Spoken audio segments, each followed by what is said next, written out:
आप लोग जादू के इलाज से परेशान हैं कि जादू का इलाज नहीं होता।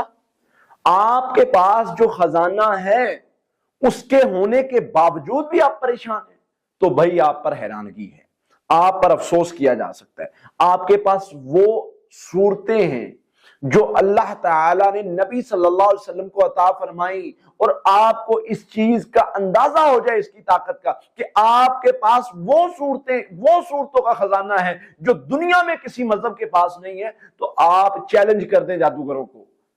अल्लाह के नबी सल्लल्लाहु अलैहि वसल्लम सूरह फलक और सूरह नास पढ़ते थे। दुनिया का बड़े से बड़ा जादू लें, इन सूरतों के मुकाबला नहीं कर सकता, टूट जाता है इन सूरतों से। और सईदा आयशा फरमाती हैं पहले नबी सल्लल्लाहु अलैहि वसल्लम बड़ी दुआएं पढ़ते थे, बड़े अज़कार पढ़ते थे, जब ये दो सूरतें नाज़िल हुई सारा कुछ छोड़ दिया, ये पढ़ना शुरू कर दिया। जादू है, जिन है, आप ये पढ़ना शुरू कर दे, दुनिया का कोई बड़े से बड़ा जादू है, खत्म हो जाएगा इंशाअल्लाह।